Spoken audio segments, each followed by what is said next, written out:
محمد صلوات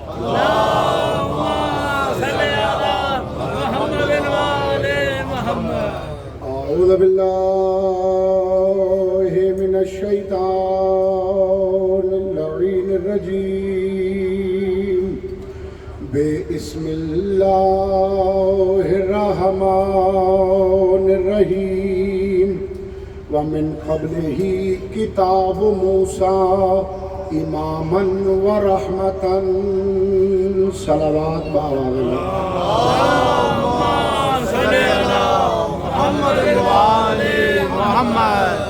اذان محترم دعائے خصوصی کے ساتھ ابتدا کروں گا.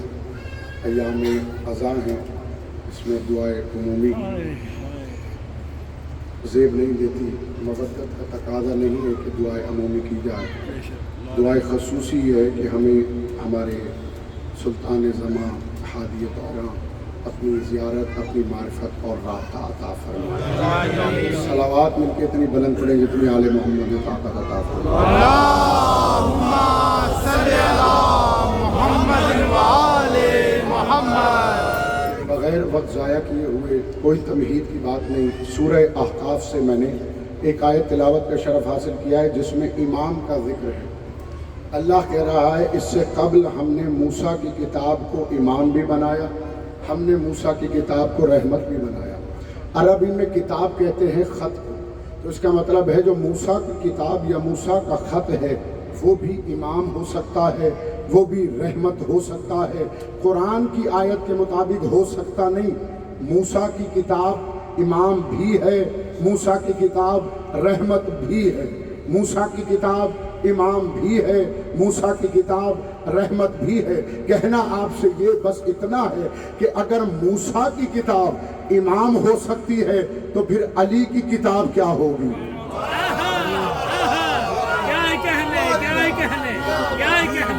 مولا آواز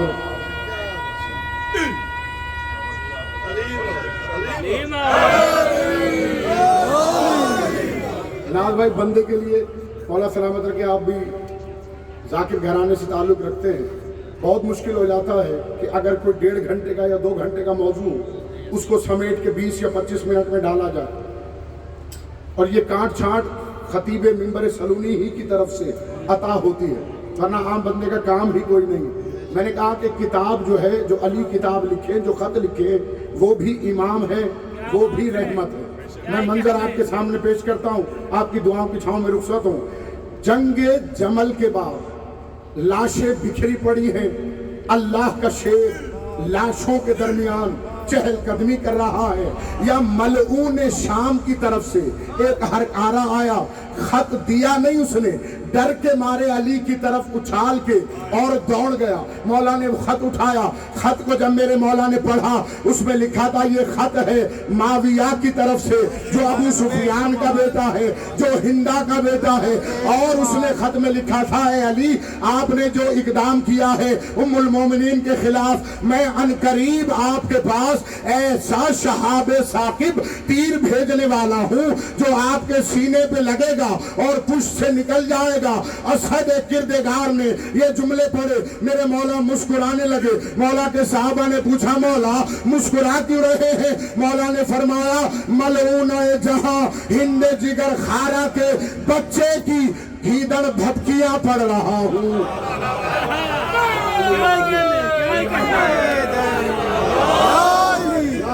میں لفظ کا چناؤ بڑے احتیاط سے کرنا.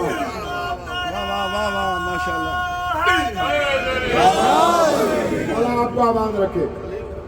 ہند جگر خارا ملعون جہاں. دیکھو یہ معرفت کی بات ہے. مولا مسکرا رہے ہوں گے اس کے اس لکھنے پر کہ میں معاویہ ہوں، ابو سفیان کا بیٹا ہوں. مولا ہی جانتے تھے یہ کس کا بیٹا ہے.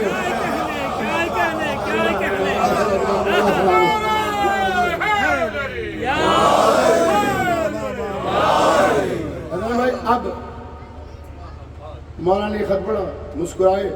میرے مولا نے قلم دوات کاغذ نہیں مانگا. توجہ، اسی کے پیچھے ایسے میرے مولا نے پلٹا، لاشوں میں سے ایک لاش کے اندر سے تیر کھینچا، تیر میں لہو لگا ہوا تھا. میرے مولا نے خط کے پیچھے لکھا من علی ابن ابی طالب من اخو رسول اللہ من ابو الحسن والحسین من قاتل جدے کا و خالے کا و امے کا.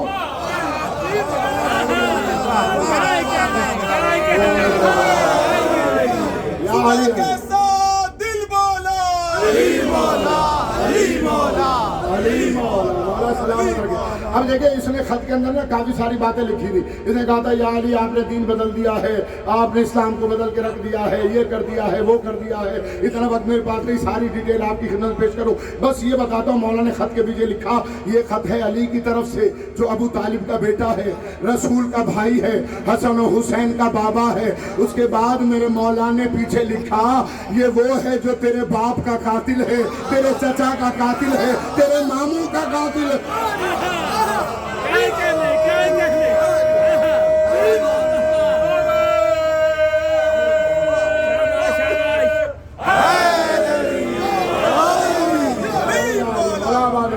اب دیکھیے مولا کی جو ذوالفقار ہے, مولا کی ذوالفقار وہ مولا نے ہاتھ میں لی تھی اور مولا کے کاندھوں پر ایسے رکھی ہوئی تھی.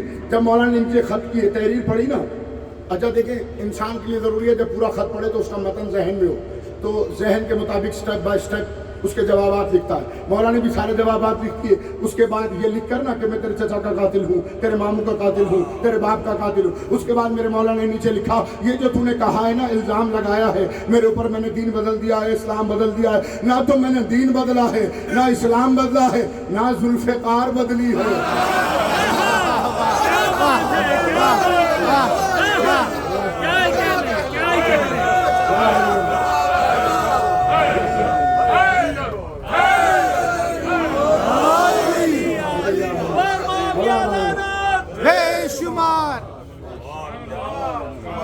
نہ دین بدلا, نہ کتاب بدلی, نہ ذوالفقار بدلی.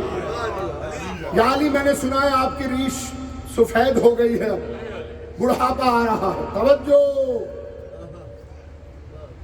وہ علی جسے اللہ کی طرف سے سند ملی ہو, لا فتح الا علی, کوئی جوان کوئی مرد نہیں ہے سوائے علی کے. جب اسد کردگار نے یہ جملے پڑھے, میرے مولا نے خدا کی قسم خط کے نیچے لکھا او معاویہ تو سمجھتا ہے کہ علی کی جوانی 25 برسوں میں ڈھل گئی ہوگی, یاد رکھ عباس کا بابا آج بھی جوان.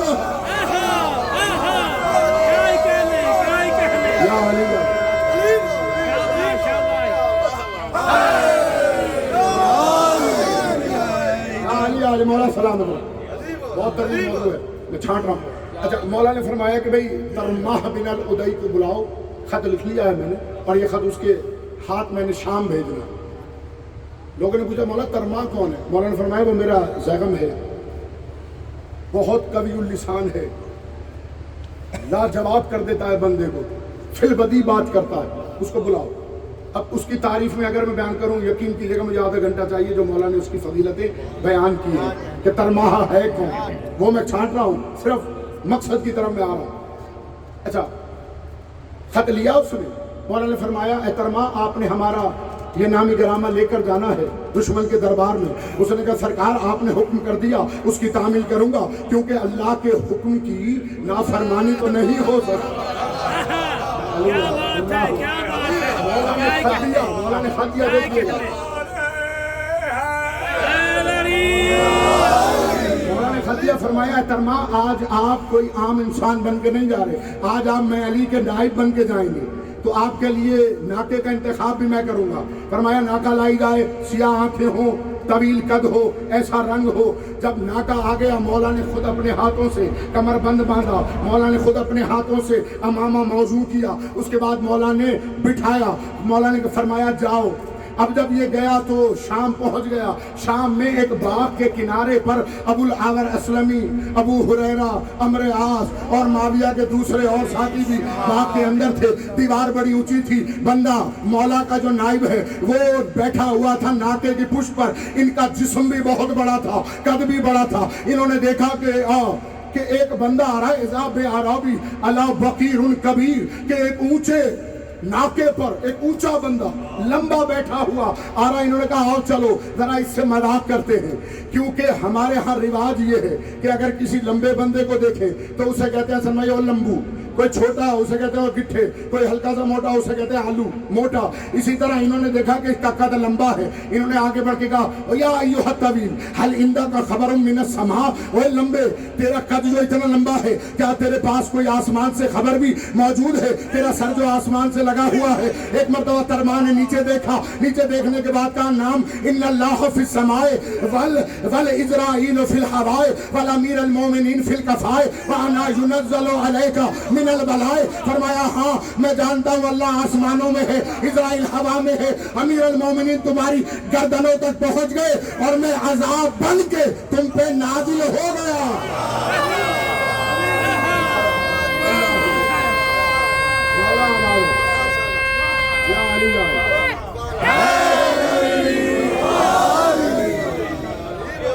इतनी बरजुस्तगी के साथ जवाब दिए, बंदे परेशान हो गए। उन्होंने कहा भाई ऐसा है कि माविया को इससे बाखबर करो, ये जो बंदा बदबू अरबी आया है ये कोई आम बंदा नहीं,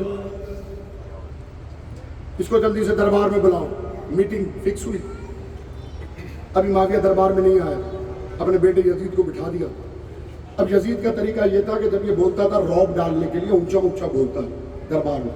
और बनु उमैया का आपको पता है, बनु उमैया का दस्तूर ये था, उनका लिबास और अमामे सियाह होते थे। हमारे मजहब में सिर्फ सियाह रंग अज़ा के लिए पहना जाता है, इमाम ने फरमाया, बाकी हमारे लिए सियाह रंग नहीं है। सियाह रंग निशानी है जहन्नमियों की। मौला फरमाते हैं ना तो सियाह जूता पहना करो ना सियाह कपड़े पहना करो, इसलिए कि सियाह जूता पहनोगे आंखें कमज़ोर हो जाती हैं, आंखें ज़ाइल हो जाती है। लेकिन एक हदीस और भी है, मौला ने फरमाया है ये सारे चीज़ें जिनसे मौला ने मना फरमाया है कि ये रंग ना पहनना ये रंग ना पहनना, लेकिन मौला ने साथ ये भी कहा है हाँ अगर मजबूरी हो हमारी विलायत से अपने दिलों को सफ़ेद रखना, फिर जो मर्जी पहनते आना।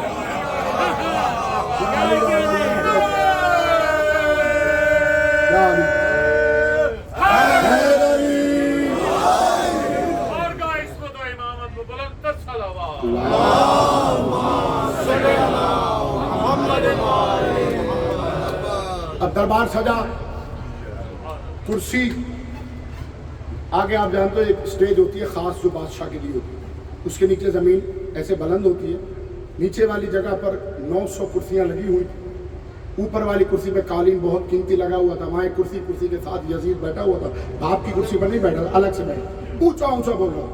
इधर जब जनाब तरमा को कहा गया कि आए दरबार में दाखिल हो, तो जनाब तरमा, अनवर भाई बड़ा प्यारा जुमला हदिया कर मेरा, जनाब तरमा ऐसे सीना चौड़ा करके नेज़े को लेकर दरबार में दाखिल हुए। जैसे दरबार में दाखिल हुए एक सिपाही ने यजीद के कहा तकब्बुर अल्लाह को पसंद नहीं है। जनाब तरमा ने कहा खामोश, मुतकब्बिर के सामने तकब्बुर करना ऐन इबादत है।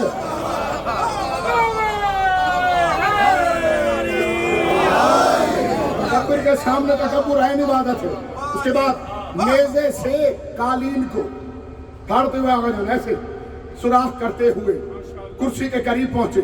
जब करीब पहुंचे तो एक मर्तबा दाएं बाएं देखा और फरमाया कि ये सारे के सारे काले कपड़े पहने हुए हैं, इन पर इतनी कालक किसने मल दी है? लगता है ये जहन्नम की जली हुई दे रखी हुई। ये जहन्नम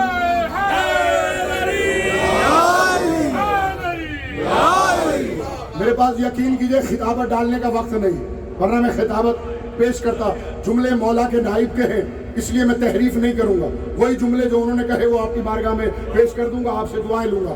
तो ये जली हुई देगी, यजीद बोल रहा था ऊंचा ऊंचा।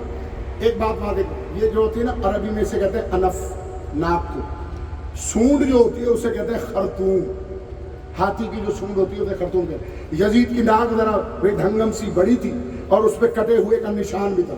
एक मरतबा यजीद की तरफ देखा और कहा मन हाजा मैशूम इब्न अल मैशूम वासी अल हलकूम मजरूब अल खरतूम। फरमाया ये कौन है? मैशूम बाप का मैशूम बेटा, जिसकी आवाज भी फटे हुए ढोल की तरह है और इसकी सूंड भी कटी हुई है।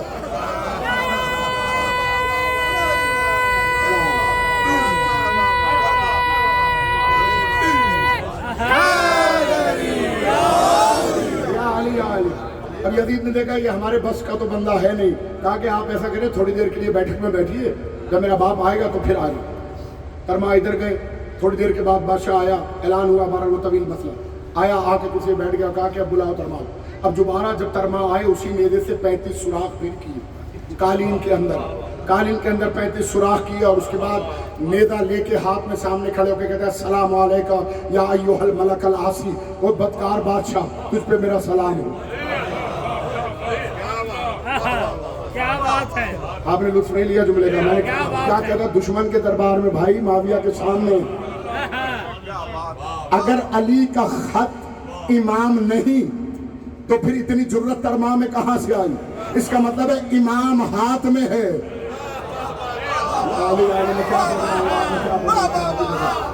इमाम हाथ में है, नियाबत लेकर इमाम की आए हैं, इमाम की तहरीर हाथ में। मैं जुमला कह दूं, देखो इमाम वो होता है अगर किसी को मस कर दे तो वो मसीह हो जाता है। उस किताब को तो खुद मेरे मौला ने अपने हाथों से लिखा, छुआ भी वो किताब लेकर, और फिर जिसको भेजा है उसको भी तो छुआ है, उसको भी तो अमामा पहनाया है, उसको भी तो फटका बांधा है, उसकी भी तो तारीफ की है। एक मरतबा क्या गुनाहगार बादशाह है, बदकार बादशाह, तुझ पे मेरा सलाम। कहने लगा कि मुझे पता लगा है कि आप अमीर कायनात का नामी करामा लेके आए हैं। मैं जी मौला का नामी करामा लेकर आया हूँ, तो आओ मेरे करीब और आके ये खत मुझे दो। जनाब तरमा ने देखना मेरी तरफ, जो देखने आए, जो देख रहे हो सुन रहे हो, आ गया ये खत मुझे दे। जनाब तरमा ने अपनी जूती को देखा, नालैन को, फिर कालीन को देखा, फिर नालैन, फिर कालीन, फिर नालैन, फिर कालीन, बार बार क्या देखता है, आता क्यों नहीं? फरमाया मैं देख रहा हूं मेरे जूते पाक हैं, तेरा कालीन नजीस है।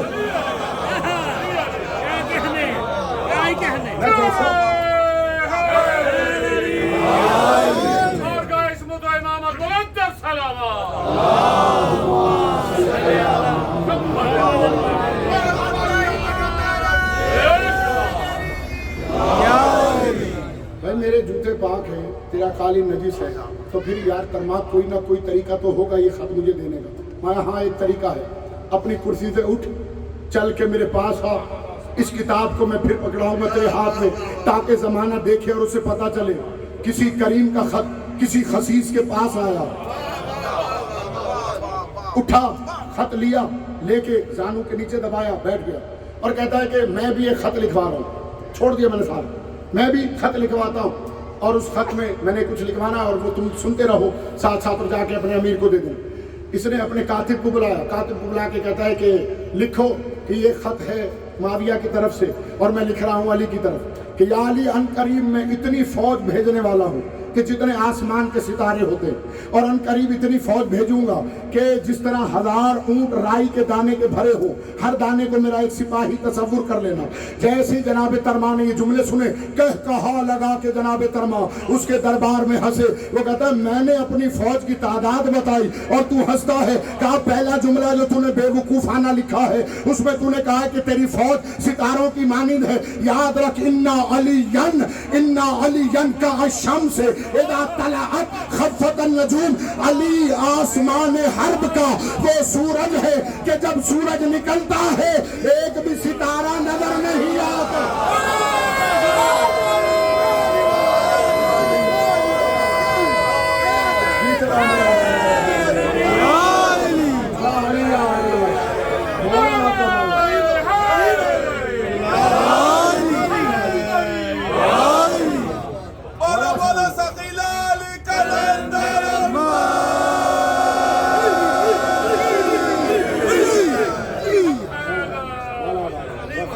आखिरी जुमला खत्म हो गई आपकी ज़हन में। और दूसरे जुमले में क्यों हंसा था? जब मैंने कहा था कि 1000 ऊंट राई के दाने का भरा हुआ हो, हर राई के दाने को मेरा फौजी तसव्वुर करना।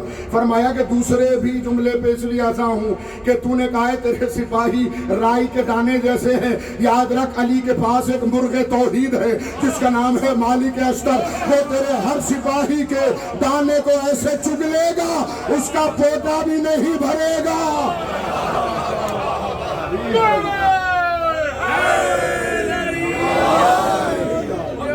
मौला आपको सलाम है। दरूद पढ़ लीजिए मिलकर।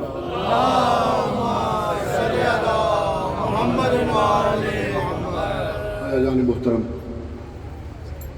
आज की इस मजलिस आज़ा में मुझे हुक्म है जनाब हुर अलैहिस्सलाम की शहादत।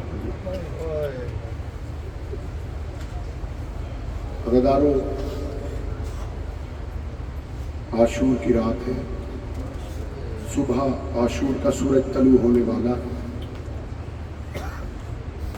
जनाब हुर ने वज़ू का इरादा किया, आफ़ताबे में पानी भरा। अज़ादारों, जब वज़ू करने लगे तो एक मरतबा जनाब हुर की पुश्त से आवाज़ आई, ऐ हुर मेरा हुसैन प्यासा।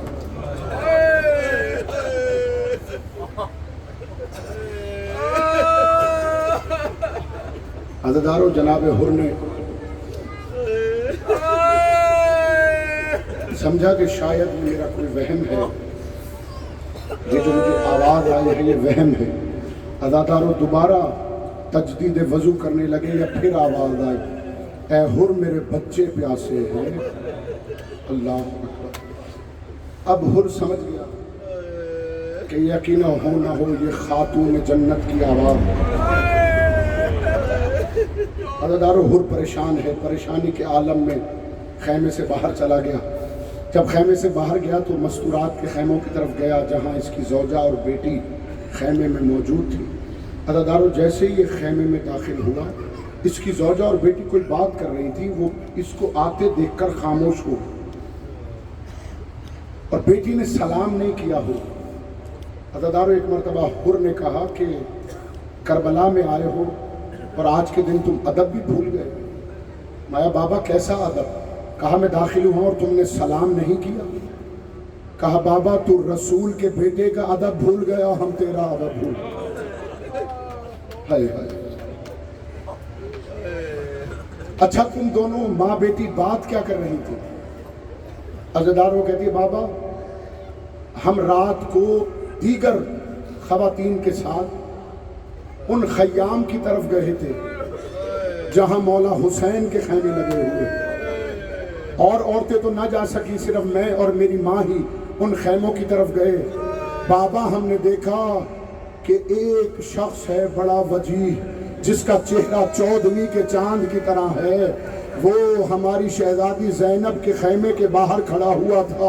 अज़ादारों, हुर की बीवी और बेटी कहती है, जब उसने हमें आते हुए देखा तो उसने कहा, आओ मेरे भाई हुर की ज़ौजा, आओ मेरे भाई हुर की बेटी, मैं अब्बास तुम्हारा इस्तकबाल करता हूँ। अज़ादारों, वो कहते हैं वो जवान हमें खैमे में ले गया। अज़ादारों, वो कहती है, बाबा बड़ी इज्जत माँ बीबियाँ उस खैमे के अंदर मौजूद थी, हर बीबी ने हमें तोहफा दिया, हर बीबी ने हमें तोहफा दिया। बाबा, जब हम आने लगे तो एक 4 साल की बच्ची जो मेरी तकरीबन हम उम्र थी, उसने करीब आके मुझे बस इतना कहा, ऐ बच्ची जाके तुम कहना, ऐ चचा हुर सकीना कहती थी मेरा अली असगर बड़ा प्यासा। अजरकुम अल्लाह कहा, सकीना ने ये पैगाम भेजा है कि चचा हुर से कहना मेरा भाई अली असगर बड़ा प्यासा है। अज़ादारों, एक मरतबा हुर की आंखों से आंसू बहने लगे। हुर उसी आलम में आया मेरे साथ के खैमे के अंदर, कहता है, मेरे साथ तेरा क्या इरादा है? ये कहता है, तूने हुसैन पर हमला करना है और हमने ये तय किया है कि तू ही पहला शख्स होगा जो हुसैन पर हमला करेगा। अज़ादारों, हुर रोता हुआ बाहर निकला, अपने बेटे को आवाज दी, अपने गुलाम को आवाज दी, आवाज दे के कहता है, आज हुर बड़ी कश्मकश में है, मुझे लगता है जैसे एक तरफ जन्नत है और एक तरफ जहन्नम है, मैं दरमियान में खड़ा हुआ हूँ। लेकिन वो कहता है, जब मैं हुसैन के खैमों की तरफ देखता हूँ मुझे करीमी ही करीमी नजर आती है, मैं जानता हूँ हुसैन करीम है, वो मेरी गलती को माफ कर देगा। अज़ादारों, ये कहकर जनाब हुर ने कहा, बेटे मैं यजीद के लश्कर को छोड़ रहा हूँ, मैं हुसैन की तरफ जा रहा हूँ, अगर तुमने मेरा साथ देना है तो चलो। अज़ादारों, हुर का बेटा बाप के कदमों में गिर गया, कहता है, बाबा बड़ी देर कर दी मगर ठीक है, अभी भी सही है, हुसैन हमें माफ कर देंगे। अज़ादारों, जनाब हुर ने कहा, लेकिन बेटे मैं हुसैन के सामने ऐसे नहीं जाऊंगा। तो बाबा कैसे जाएंगे? कहा, मेरी आंखों पे पट्टी बांध दे, मेरे हाथों में रसन बांध दे, मैं हुर हुसैन के सामने ایسے آؤں گا جیسے ایک مجرم عدالت میں جاتا ہے. ادادارو ادھر سے ہر چلے, ادھر مولا حسین نے کرسی چھوڑی, آواز دے کے کہا عباس ہر بھائی آ رہا ہے, اس کا استقبال کرنا ہے. علی اکبر تم ہر کے بیٹے کا استقبال کرنا, قاسم تم ہر کے غلام کا استقبال کرنا. ادادارو ادھر ہر بڑھے, میرے مولا حسین کے قریب آئے, میرے مولا حسین کے قدموں میں گر کے کہا اے بطول کے بیٹے مجھ سے غلطی ہو گئی ہے, کیا آپ مجھے معاف کر دیں گے؟ ادادارو ادھر مجرم شرمندہ ہو رہا ہے. حسین کہتے ہیں بھائی ہر مجھے شرمندہ نہ کر, بھائی ہر مجھے شرمندہ نہ کر. بس یہ کہہ کے ایک مرتبہ ہر جب کھڑے ہوئے, ہر نے کہا آقا میں جانتا ہوں میرا جرم بہت بڑا ہے, جب میں نے آپ کی لجا میں فرس میں ہاتھ ڈالا تھا مجھے ناکوں سے رونے کی آواز آئی تھی. آقا جب تک زینب مجھے معاف نہیں کر دیتی, جب تک علی کی بیٹیاں مجھے معاف نہیں کر دیتی, میں اپنے آپ کو مجرم سمجھتا رہوں گا. ادادارو مولا حسین ایک مرتبہ ہر کو بی بی کے خیمے کے پاس لے کر آئے. مولا نے آواز دے کے کہا اے شریکت الحسین ہر معافی مانگنے آیا ہے. اندر سے آواز آئی بھائی ہر مدینہ ہوتا تو زینب بتاتی مہمان کا استقبال کیسے کرتے ہیں, عالم غربت میں آیا ہے, مگر زینب ایک وعدہ کرتی ہے کہ عاشور کے دن حسین کے لاش سے پہلے زینب تیرے لاشے پر بال کھول کے بین بھی کرے گی, ماتم بھی کرے گی. ادادارو ہر روتا ہوا واپس آیا, کہا مولا میں چاہتا ہوں مجھے ابھی ابھی اجازت دیجئے تاکہ میں ہی آپ کا پہلا شہید کہلاؤں. ادادارو مولا نے فرمایا اجازت ہے, لیکن ہر نے توقف کیا. ہر کہتا ہے مولا میری ایک التجا ہے. ہر کیا التجا ہے؟ کہا مولا میرے بیٹے کو اجازت دیجئے, میں چاہتا ہوں میرا بیٹا میرے سامنے آپ پر قربان ہو جائے. ادادارو مولا نے اجازت دے دی. ہر کا بیٹا چلا, بڑی جنگ لڑی. ادادارو جب ہر کا بیٹا زین سے گرا ہے تو ایک مرتبہ ہر کے بیٹے نے آخری سلام کیا. میرا آپ سے سوال اتنا ہے کہ اگر کسی باپ کو پتا چلے کہ اس کا بیٹا گر گیا ہے, باپ کتنی تیزی سے دوڑے گا. ادادارو جب ہر نے دیکھا اس کا بیٹا گر گیا ہے, ایک مرتبہ ہر دوڑے. اب جیسے ہر بیٹے کے لاش پر آئے, ہر کی حیرت کی انتہا نہ رہی. ہر نے کیا دیکھا, ہر سے پہلے فاطمہ کا لال ہر کے بیٹے کے لاشے پر پہنچ چکا ہے. ادادارو ایک مرتبہ ہر آگے بڑھے, حسین نے کھڑے ہو کر ہر کے سینے پہ ہاتھ رکھا, پیچھے کیا. ہر کا چہرہ زرد ہو گیا. کہا مولا مجھ سے کوئی غلطی ہو گئی ہے. کہا ہر نہیں تو نیا آیا ہے, تو جانتا نہیں ہے میرے نانا کی شریعت ہے کہ باپ بیٹے کے لاشے کو نہیں اٹھاتا, باپ بیٹے کے لاشے کو نہیں اٹھاتا, باپ بیٹے کے لاشے کو نہیں اٹھاتا. ادادارو ہر نے یہ جملے سنے, ہر پیچھے ہوا, مولا نے ہر کے بیٹے کے لاشے کو اٹھایا. ادادارو سارے روتی ہوئی آنکھوں سے مولا سے اتنا تو پوچھو او مولا یہی جملے اکبر کے لاشوں پر کتنا یاد آئے ہیں, یہی جملے اصغر کے لاشے پہ کتنا یاد ہے. الا لعنت اللہ علی القوم الظالمین. ماتم حسین.